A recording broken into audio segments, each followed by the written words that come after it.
Bienvenue dans une nouvelle vidéo où nous aborderons un sujet crucial pour le bien-être émotionnel et des relations saines.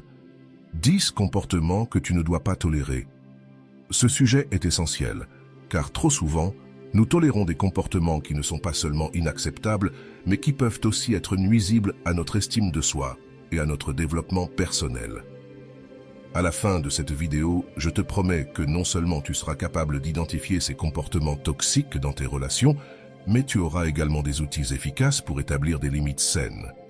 Je vais t'équiper du savoir et de la confiance nécessaires pour te défendre et maintenir des relations plus saines et respectueuses. Ce sera un changement transformateur dans la manière dont tu gères tes interactions quotidiennes, et en appliquant ce que tu apprendras aujourd'hui, tu commenceras à voir des améliorations significatives dans ta vie personnelle et professionnelle.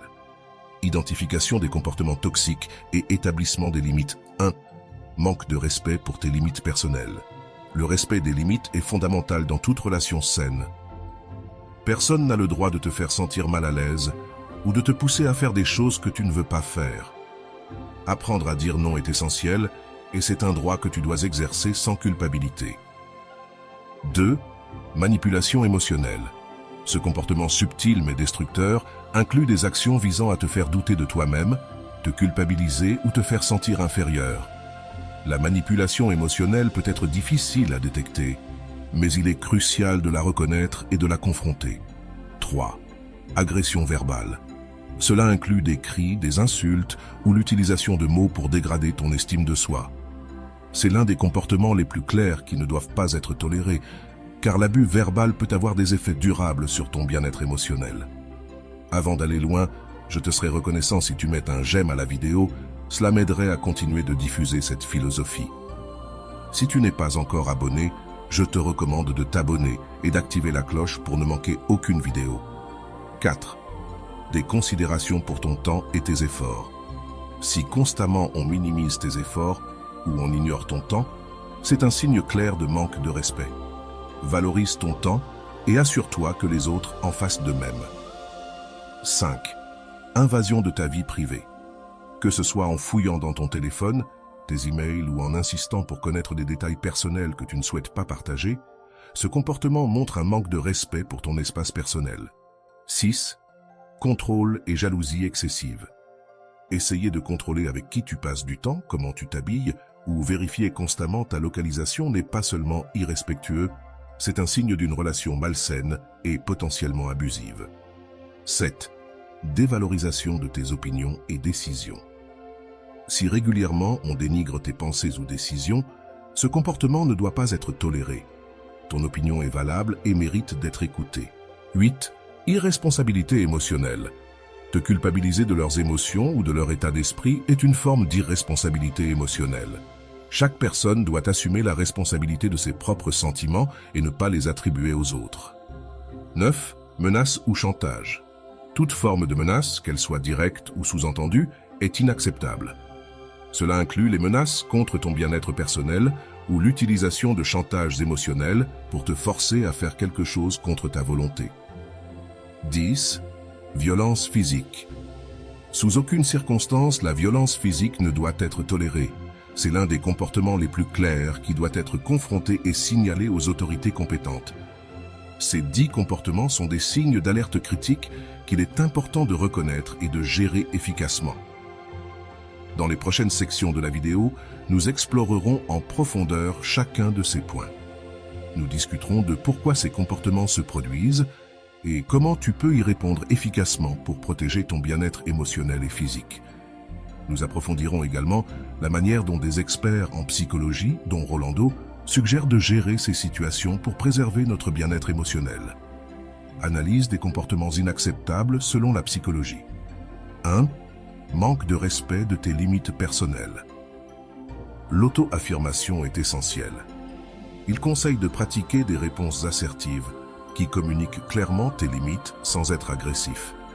Cette compétence se développe grâce à la répétition et à l'auto-réflexion, en identifiant les situations passées où tes limites ont été ignorées et en réfléchissant à la manière dont tu pourrais les gérer différemment à l'avenir. 2. Manipulation émotionnelle. Rolando, explique que pour reconnaître la manipulation émotionnelle, il est important de comprendre tes propres déclencheurs émotionnels. Il recommande de tenir un journal émotionnel pour t'aider à repérer les schémas et situations où tu te sens manipulé, renforçant ainsi ta résilience face à ces tactiques. 3. Agression verbale. La littérature en psychologie suggère que la meilleure manière de gérer l'agression verbale est de ne pas répondre immédiatement afin d'éviter l'escalade. Rolando conseille des techniques de respiration profonde ou de compter jusqu'à 10 avant de répondre, permettant ainsi de calmer ton esprit et de formuler une réponse réfléchie. 4. Des considérations pour ton temps et tes efforts. Il est important d'établir et de communiquer des attentes claires avec les personnes autour de toi. Il propose de mettre en place des accords clairs sur ce qui est attendu en termes de temps et d'efforts dans toute relation, qu'elle soit personnelle ou professionnelle. 5. Invasion de ta vie privée. Rolando recommande d'établir des limites digitales et physiques claires. Il conseille d'être franc sur tes attentes en matière de confidentialité et d'être ferme si ces limites sont mises à l'épreuve, en rappelant toujours que ta vie privée est un droit, pas un privilège. 6. Contrôle et jalousie excessive. Pour gérer les comportements de contrôle ou de jalousie, Rolando suggère de travailler sur la confiance, aussi bien en toi qu'en la relation.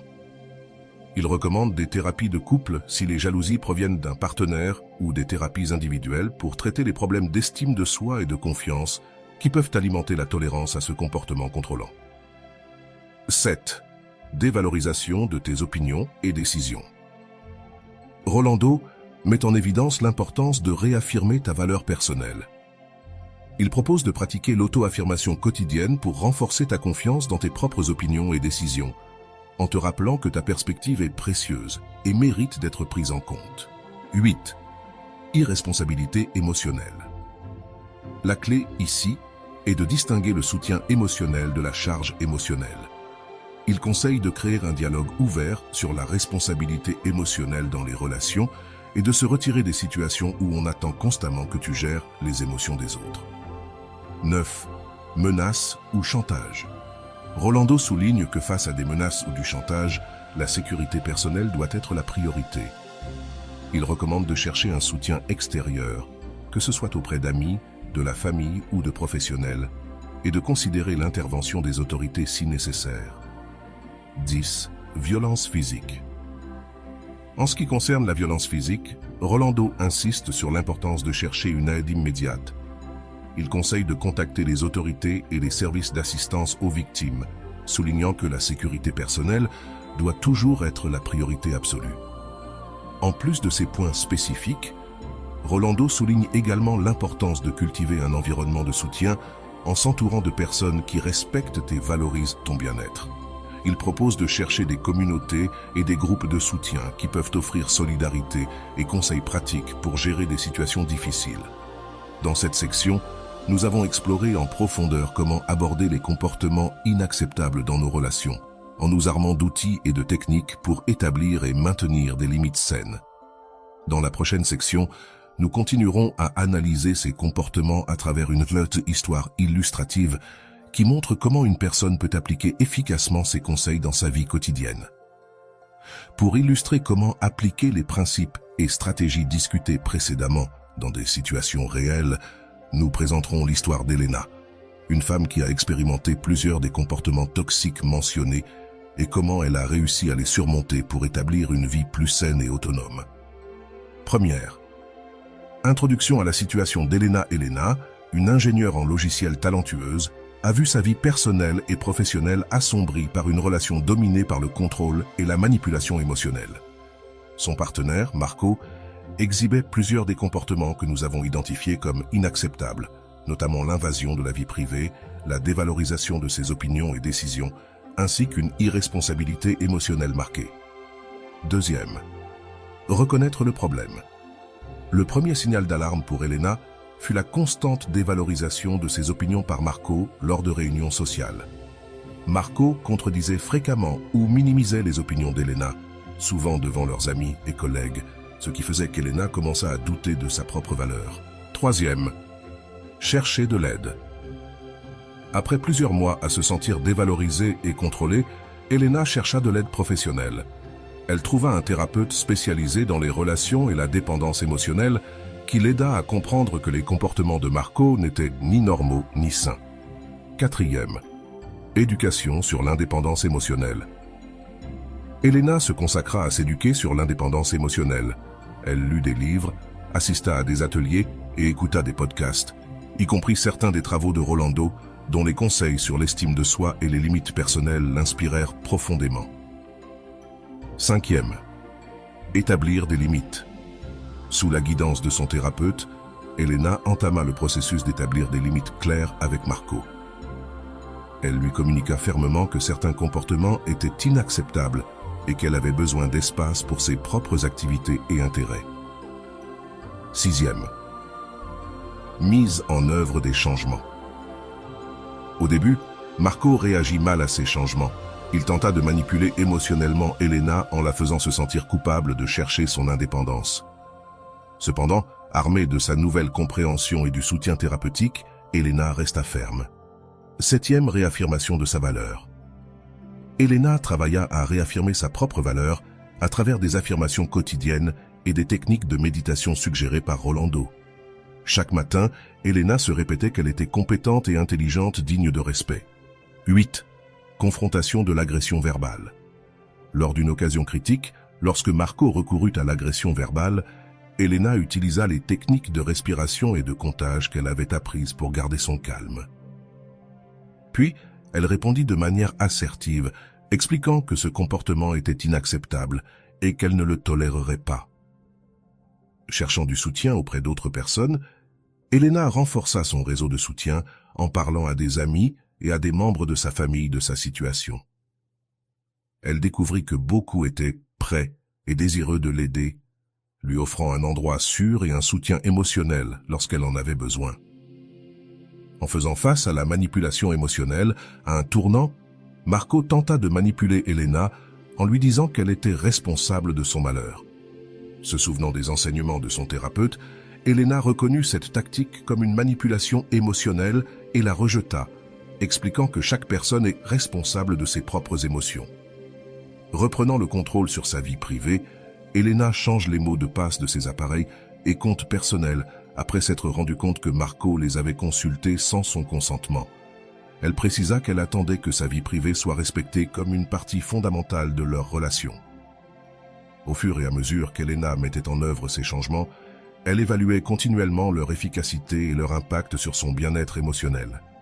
Elle ajustait son approche selon les besoins, toujours dans le but de renforcer son indépendance émotionnelle. Au début, Marco lutta contre les changements, mais la constance et la clarté d'Elena finiront par le faire reconsidérer son comportement. Il commença à comprendre que, pour que la relation continue, il devait respecter les limites d'Elena. Au fur et à mesure qu'Elena se renforçait personnellement, elle devenait plus confiante dans tous les domaines de sa vie. Son rendement au travail s'améliora et ses relations avec ses amis et sa famille se renforcèrent, reflétant son estime de soi croissante et le respect qu'elle avait pour elle-même. Les changements qu'Elena apporta ne transformèrent pas seulement sa relation avec Marco, mais eurent également un impact positif durable sur sa vie personnelle et professionnelle. Elle devint un modèle à suivre pour d'autres dans des situations similaires, prouvant qu'il est possible de changer des dynamiques de relations toxiques et de construire une vie de respect et d'amour de soi. Cette partie de l'histoire d'Elena illustre les premiers pas de son chemin vers une vie libre de comportements toxiques, marquant le début d'un voyage de redécouverte de soi et d'autonomisation. Dans les prochaines parties, nous continuerons à explorer comment Elena applique ces leçons à d'autres aspects de sa vie et les défis supplémentaires auxquels elle fait face, tout en s'efforçant de maintenir son indépendance émotionnelle. En poursuivant l'histoire d'Elena, sa transformation progressive en une personne plus indépendante émotionnellement est un témoignage de son courage et de sa détermination. Après avoir établi des limites claires avec Marco et réaffirmé sa valeur personnelle, Elena commença à explorer plus en profondeur les domaines de sa vie qui avaient été affectés par sa relation toxique. Elena commença à réévaluer sa carrière professionnelle, un domaine qu'elle avait négligé.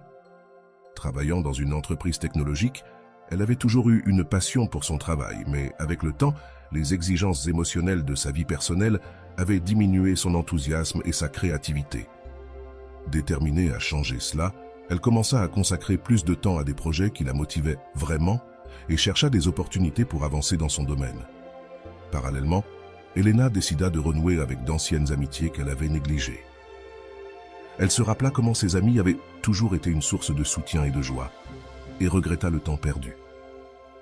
Un par un, elle s'en approcha, expliquant sa situation et demandant à se reconnecter. À son grand soulagement, la plupart de ses amis l'accueillirent à bras ouverts, heureux de la voir de nouveau dans leur vie. Ces retrouvailles avec ses amis apportèrent à Elena une nouvelle perspective sur l'importance de disposer d'un réseau de soutien solide. Elle commença à participer plus activement à des réunions sociales et à des événements communautaires, ce qui enrichit sa vie sociale et lui donna un sentiment d'appartenance qui avait manqué pendant longtemps. Dans le domaine familial, Elena fait également des efforts pour renforcer les liens. Elle avait entretenu des relations distantes avec certains membres de sa famille en raison de la tension générée par Marco dans leurs interactions. Maintenant, avec une nouvelle confiance, elle chercha à reconstruire ses relations, découvrant que de nombreux membres de sa famille étaient également prêts à recommencer. Un autre aspect important de son voyage fut le développement de sa santé physique. Elena avait négligé son bien-être physique, une conséquence courante du stress émotionnel prolongé. Elle commença à faire de l'exercice régulièrement, trouvant dans l'activité physique non seulement une source de santé, mais aussi un puissant antidote au stress. L'alimentation fut un autre domaine de changement pour Elena. Inspirée par l'idée qu'un corps sain contribue à un esprit sain, elle adopta un régime plus nutritif et équilibré. Ce changement dans son mode de vie améliora non seulement sa santé physique, mais augmenta également son énergie et sa clarté mentale. Sur le plan personnel, Elena se rend compte de l'importance d'avoir des passe-temps et des intérêts propres. Elle commença à explorer de nouvelles activités qu'elle avait toujours voulu essayer, mais qu'elle n'avait jamais eu le temps ou l'énergie de faire. La photographie, la peinture et le yoga devinrent des éléments importants de sa vie, lui apportant de la joie et un sentiment d'accomplissement personnel.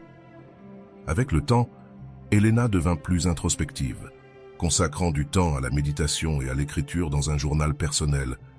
Ces pratiques lui permirent de traiter ses expériences et ses découvertes, l'aidant à mieux comprendre ses émotions et à déterminer comment elle souhaitait construire son avenir.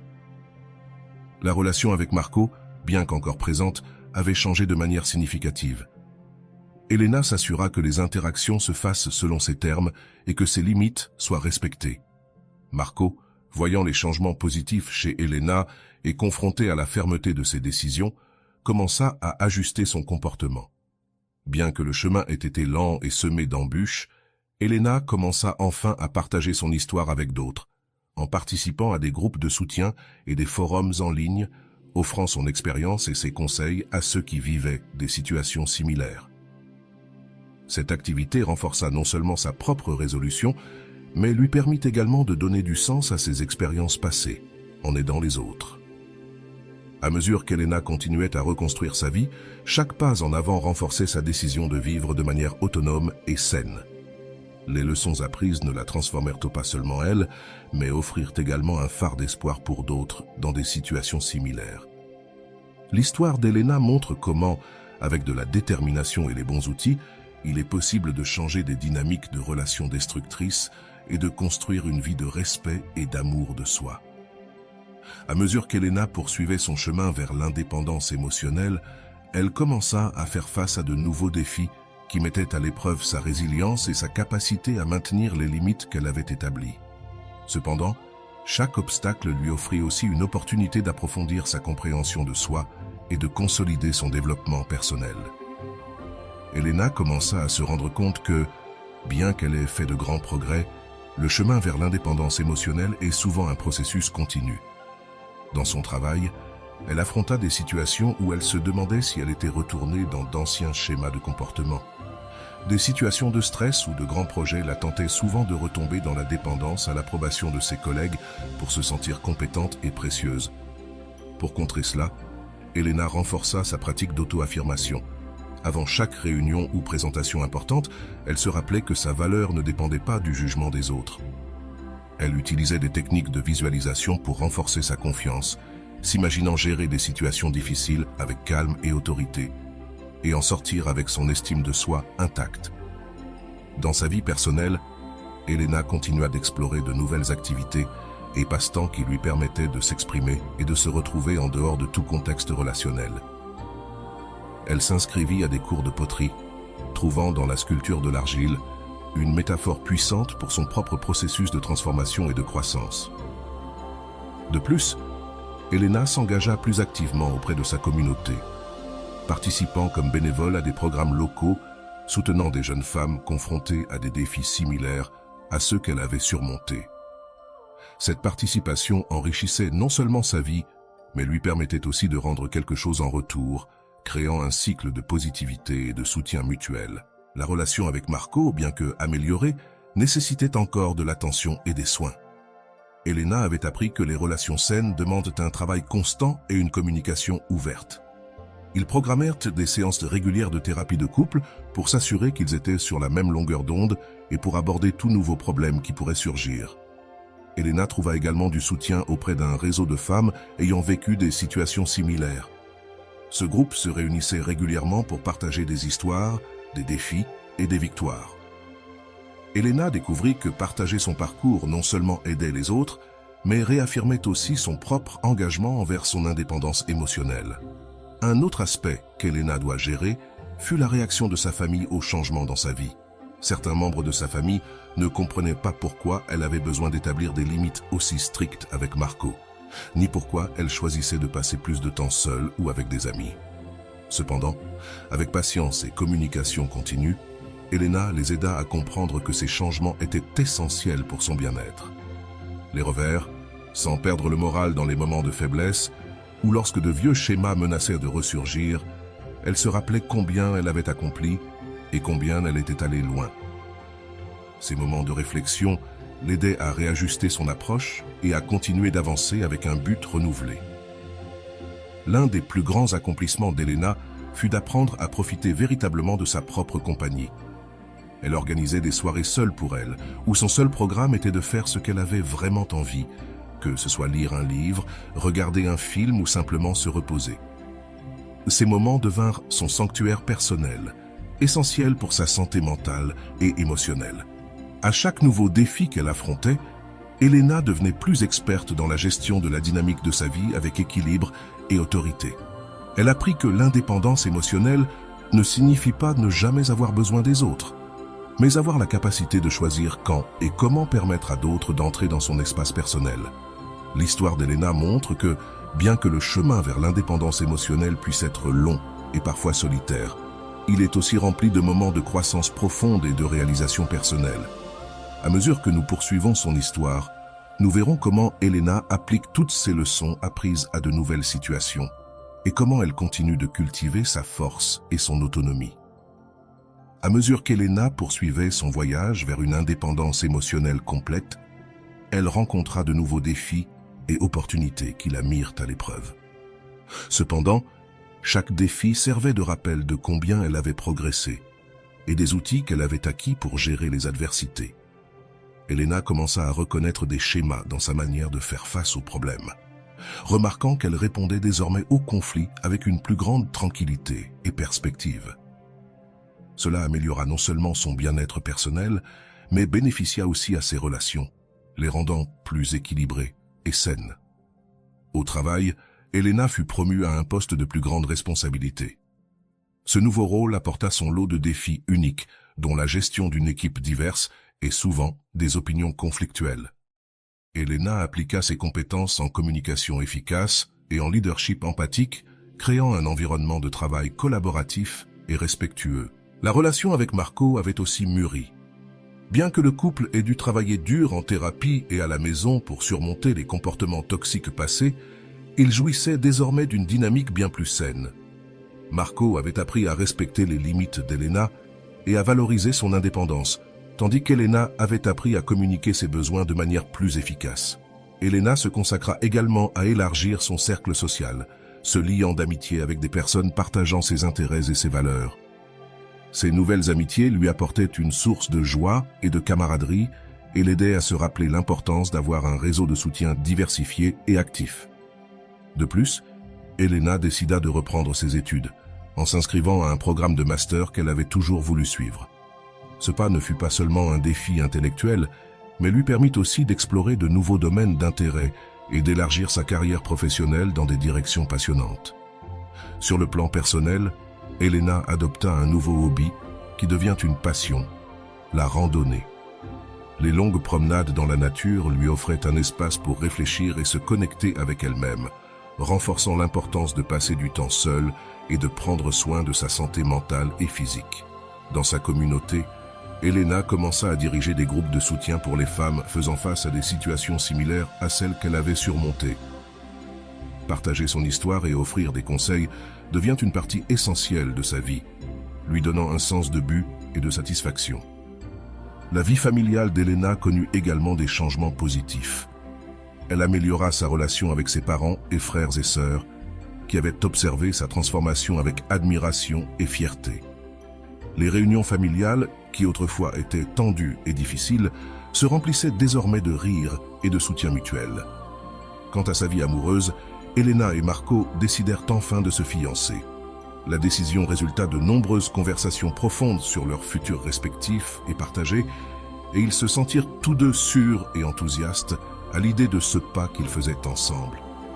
Avec le temps, Elena devint également une conférencière recherchée pour des conférences sur le développement personnel et la santé émotionnelle.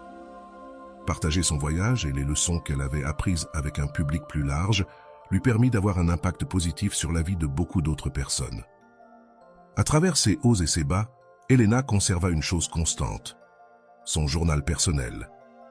Écrire était devenu une pratique essentielle pour elle, une manière de documenter sa croissance, de réfléchir sur ses expériences et de planifier son avenir.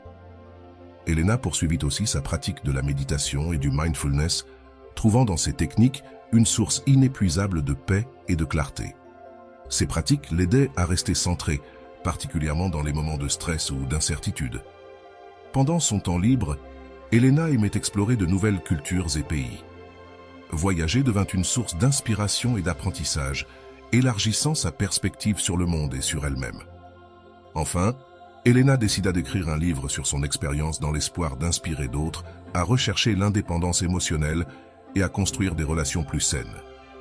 Le processus d'écriture du livre fut cathartique et enrichissant, lui permettant de clore un chapitre de sa vie tout en aidant les autres à ouvrir le leur. L'histoire d'Elena est un témoignage puissant de la manière dont la détermination, l'éducation et le soutien adéquat peuvent transformer la vie d'une personne.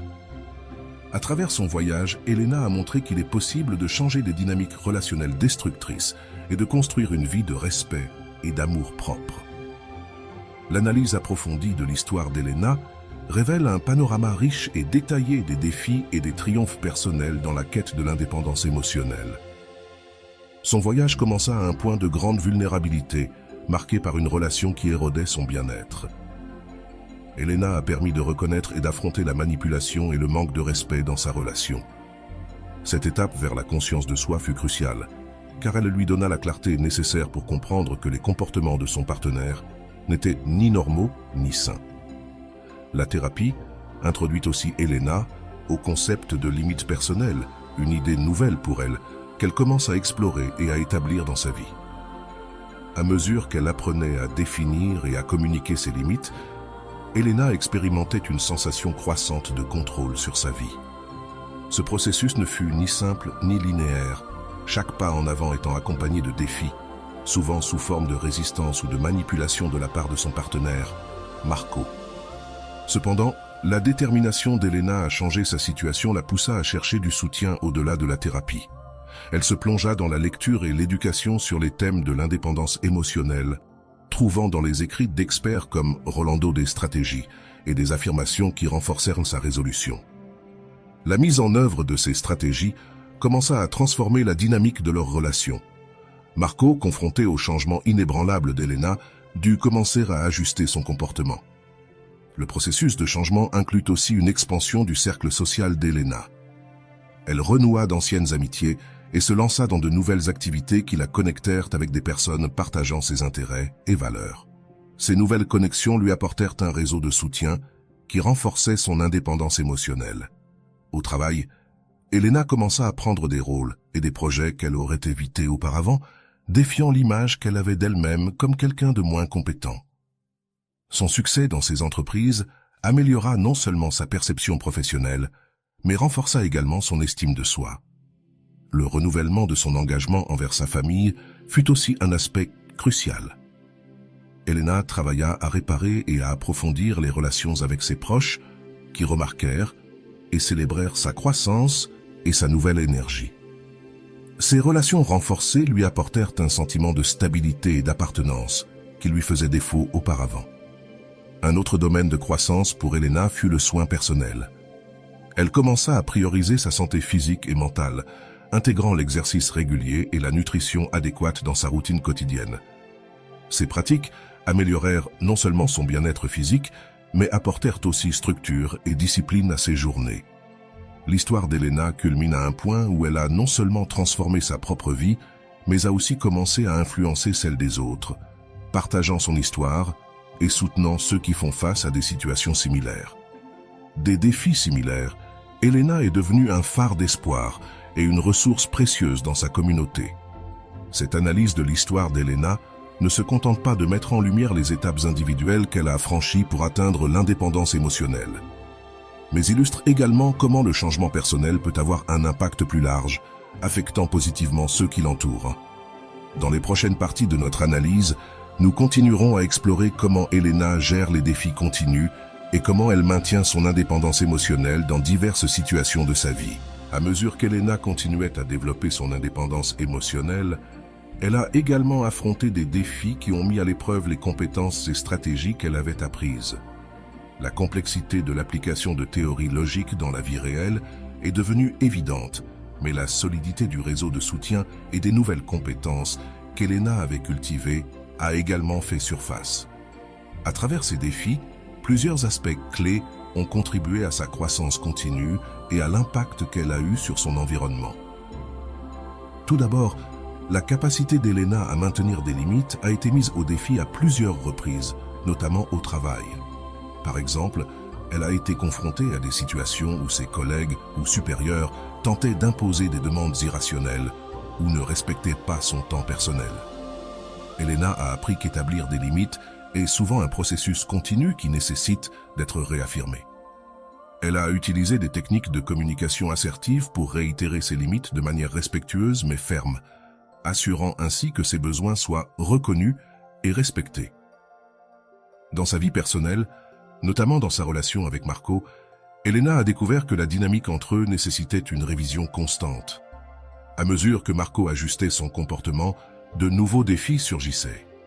Le couple a découvert que la communication efficace et honnête était essentielle pour naviguer à travers ces changements.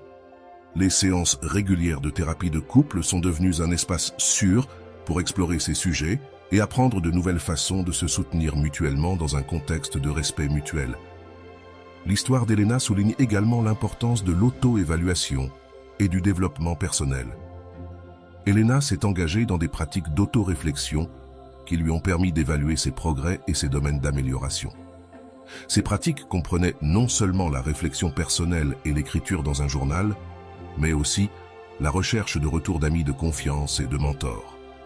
Cette approche holistique lui a permis de maintenir un sens clair de direction et d'objectif. À mesure qu'Elena élargissait son cercle social et professionnel, elle a également appris la valeur de la diversité des perspectives. Interagir avec un large éventail de personnes lui a fourni de nouvelles idées et l'a aidé à remettre en question ses propres hypothèses et préjugés.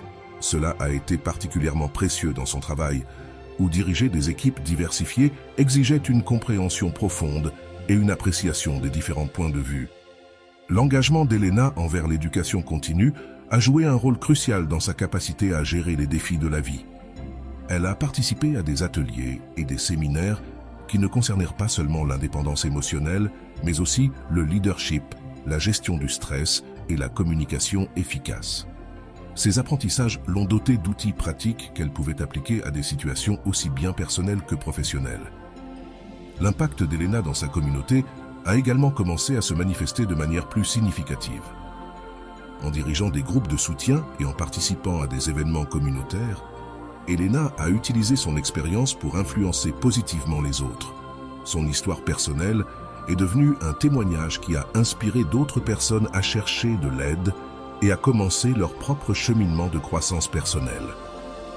De plus, la nouvelle passion d'Elena pour la randonnée et la photographie lui a offert non seulement des loisirs, mais aussi une source d'inspiration et de contentement. Ces activités sont devenues une partie essentielle de son équilibre entre travail et vie personnelle, l'aidant à maintenir son bien-être mental et physique. Dans sa relation avec Marco, bien que améliorée, de nouveaux défis sont apparus, nécessitant une adaptation et une flexibilité. Apprendre à naviguer dans les changements de la dynamique de leur relation, tout en maintenant son indépendance, a été un équilibre délicat que les deux ont dû gérer avec soin. Enfin, la décision d'Elena d'écrire un livre sur son expérience illustre comment elle a transformé son voyage personnel en une occasion d'éduquer et de donner du pouvoir aux autres. Ce projet a non seulement solidifié sa propre compréhension et appréciation de sa croissance, mais a également étendu son impact, permettant à ses leçons et expériences d'atteindre un public plus large. L'histoire d'Elena est un exemple clair de la manière dont l'indépendance émotionnelle n'est pas simplement une destination, mais un voyage continu d'apprentissage, de croissance et d'adaptation. À mesure que nous avançons dans l'analyse de son histoire, nous verrons comment ces thèmes s'entrelacent encore plus profondément et explorerons comment les leçons apprises par Elena peuvent être appliquées par d'autres dans leur propre vie. Dans la troisième et dernière partie de notre analyse de l'histoire d'Elena, nous explorerons comment son voyage de croissance personnelle et de développement de l'indépendance émotionnelle illustre l'application effective de concepts psychologiques dans la vie réelle. Cette analyse offre également une perspective plus profonde sur la manière dont l'engagement continu dans le développement personnel peut entraîner des changements substantiels et durables dans tous les aspects de la vie d'une personne. Elena a démontré une incroyable résilience face aux défis qui ont continué à surgir, même après avoir établi une nouvelle dynamique dans sa relation et amélioré son environnement professionnel et social. Sa capacité à s'adapter et à appliquer ce qu'elle avait appris à de nouvelles situations a été un témoignage de l'efficacité de son approche et du pouvoir de l'éducation continue en psychologie et en développement personnel. À mesure qu'Elena avançait dans sa carrière et explorait de nouvelles opportunités, elle faisait également face à la pression de maintenir son indépendance récemment acquise, tout en équilibrant les responsabilités professionnelles et personnelles. Grâce à sa participation à des séminaires et des cours, elle a continué à renforcer ses compétences en leadership et en gestion du temps, des éléments cruciaux qui l'ont aidé à réussir à gérer ces défis. L'impact d'Elena dans sa communauté a également augmenté en dirigeant des ateliers et des groupes de soutien. Elle n'a pas seulement partagé ses connaissances et son expérience, mais elle a aussi appris des expériences des autres. Cet échange d'idées et de soutien a été essentiel pour son propre bien-être émotionnel et celui de sa communauté, renforçant l'idée que l'indépendance émotionnelle se nourrit également du soutien et de l'interaction communautaire. La relation entre Elena et Marco, bien que renforcée, nécessitait encore de l'attention et des soins. Ils ont découvert que l'amour et le respect mutuel doivent être cultivés activement. Les séances de thérapie de couple sont devenues une partie régulière de leur vie, offrant un espace sûr pour discuter ouvertement de leurs sentiments et préoccupations et pour travailler ensemble vers des solutions respectant leurs besoins individuels. L'approche d'Elena envers la santé physique et mentale a aussi évolué. Elle a réalisé que maintenir un mode de vie sain était essentiel non seulement pour son bien-être personnel, mais aussi comme modèle pour ceux qu'elle aidait. Son régime incluait de l'exercice régulier, une alimentation équilibrée et des techniques de gestion du stress telles que la méditation et le yoga qui l'ont aidé à rester centrée et énergique. L'écriture du livre d'Elena a été un processus de réflexion et de catharsis qui lui a permis de consolider son apprentissage et de partager ses idées avec un public plus large. Ce projet a non seulement été une étape importante sur le plan personnel, mais il a aussi établi Elena comme une voie autorisée sur l'indépendance émotionnelle, inspirant d'autres à commencer ou poursuivre leur propre voyage. De plus, Elena a exploré la photographie comme une forme d'art et d'auto-expression, ce qui lui a permis de capturer et de célébrer les moments de beauté dans sa vie. Ainsi, la photographie est devenue un outil puissant pour son auto-réflexion et sa croissance personnelle, l'aidant à voir le monde et elle-même sous de nouvelles perspectives. À travers son voyage, Elena a également appris l'importance du pardon, à la fois envers les autres et elle-même. Elle a reconnu que lâcher prise sur le ressentiment était essentiel pour avancer et maintenir son indépendance émotionnelle. Ce processus de pardon a été difficile, mais libérateur et essentiel pour sa guérison émotionnelle. Finalement, l'histoire d'Elena se termine sur une note d'espoir et de renforcement. En affrontant et surmontant de nombreux défis, Elena a démontré qu'il est possible de changer non seulement ses circonstances personnelles, mais aussi d'influencer positivement les vies des autres. Son voyage souligne que bien que l'indépendance émotionnelle demande des efforts et de la médication, elle est atteignable et profondément gratifiante. L'histoire d'Elena est un rappel puissant que chaque étape du chemin vers l'indépendance émotionnelle est une opportunité d'apprendre et de grandir. À travers son exemple, nous voyons comment l'application constante des principes psychologiques et l'engagement envers l'amélioration de soi peuvent transformer la vie de manière profonde et durable.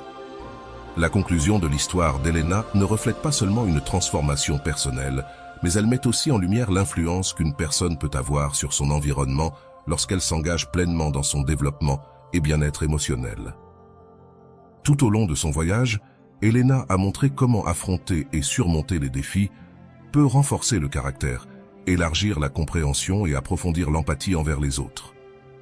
Son histoire témoigne de la capacité humaine à changer et à s'adapter, offrant des leçons précieuses sur la résilience et la détermination. Dans cette étape finale de l'analyse, nous considérons comment les changements qu'Elena a mis en place dans sa vie personnelle ont eu un effet domino sur ses relations, sa carrière et sa contribution à la communauté. Chaque pas qu'elle a fait pour se libérer de la manipulation et du contrôle n'a pas seulement amélioré sa qualité de vie, mais a également inspiré d'autres personnes à chercher de l'aide et à commencer leur propre processus de guérison. Elena, en s'engageant dans la thérapie et l'autoréflexion, a découvert des aspects de sa personnalité et des forces qu'elle avait auparavant ignorées ou minimisées. Cette réévaluation de son identité l'a poussée à adopter un rôle plus actif dans ses relations, rejetant la passivité et exigeant un respect fondamental pour toute interaction saine et équitable. Sa carrière a également bénéficié énormément de sa nouvelle perspective. En apprenant à établir des limites claires et à communiquer efficacement, Elena a obtenu des promotions et des opportunités qui semblaient auparavant hors de sa portée. Ses réalisations professionnelles ont, à leur tour, renforcé son estime de soi et l'ont confirmée comme une leader, non seulement dans son milieu de travail, mais aussi au sein de sa communauté. L'influence d'Elena dans sa communauté est peut-être l'un des aspects les plus marquants de son histoire.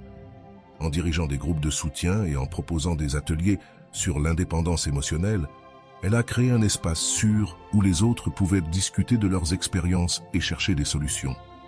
Sa capacité à partager ouvertement ses défis et ses succès est devenue un puissant outil d'autonomisation pour beaucoup. De plus, Elena a utilisé sa passion pour la photographie et l'écriture pour documenter son parcours et le partager avec un public plus large.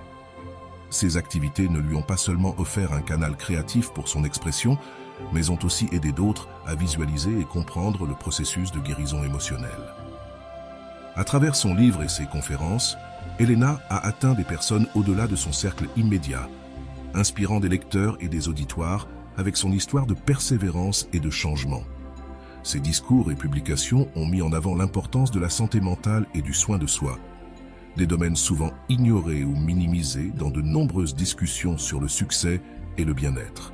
La relation d'Elena avec Marco offre également une perspective significative sur la manière dont les couples peuvent grandir ensemble à travers l'honnêteté et le travail acharné. Bien qu'il y ait eu des moments de tension et de défi, l'engagement des deux pour améliorer leur relation a prouvé qu'il est possible de changer les dynamiques anciennes et de créer une connexion plus profonde et respectueuse. De manière plus large, l'histoire d'Elena souligne l'importance de la communauté et du soutien mutuel. En formant et en nourrissant des réseaux de soutien, tant en ligne qu'en personne, Elena et ceux qui l'entourent ont créé un écosystème d'entraide qui a profité à tous les impliqués. Enfin, le parcours d'Elena reflète une vérité universelle sur la nature humaine. Nous sommes tous capables de changement et de croissance. Avec les ressources adéquates, le soutien et la détermination, chacun de nous peut surmonter les adversités et transformer sa vie. Elena nous montre que, malgré les difficultés, la liberté émotionnelle et le respect de soi ne sont pas seulement possibles, mais essentiels pour une vie épanouie et satisfaisante. En concluant cette analyse approfondie, l'histoire d'Elena nous invite à réfléchir sur nos propres vies et à envisager quels changements nous pourrions mettre en place pour améliorer notre santé émotionnelle et nos relations. Son héritage est un rappel qu'avec courage et persévérance, nous avons tous la capacité de redessiner notre histoire personnelle vers une fin plus heureuse et plus saine. Lorsque les circonstances te disent clairement que ce n'est pas possible, il est important de savoir comment récupérer ta paix et ta tranquillité, et d'arrêter de suivre tout ce que cette personne fait sur ses réseaux sociaux. Il est possible que tu ne sois pas encore capable de te détacher de ce que cette personne partage, de ses déplacements ou même de ses compagnons. Et voilà. J'espère que vous avez trouvé beaucoup de valeur dans cette vidéo. Merci d'être resté jusqu'à la fin de cette vidéo. J'adore quand vous faites ça. Si vous voulez une autre vidéo sur ce sujet, écrivez en commentaire « J'en veux encore plus ». J'espère vous revoir dans une autre vidéo.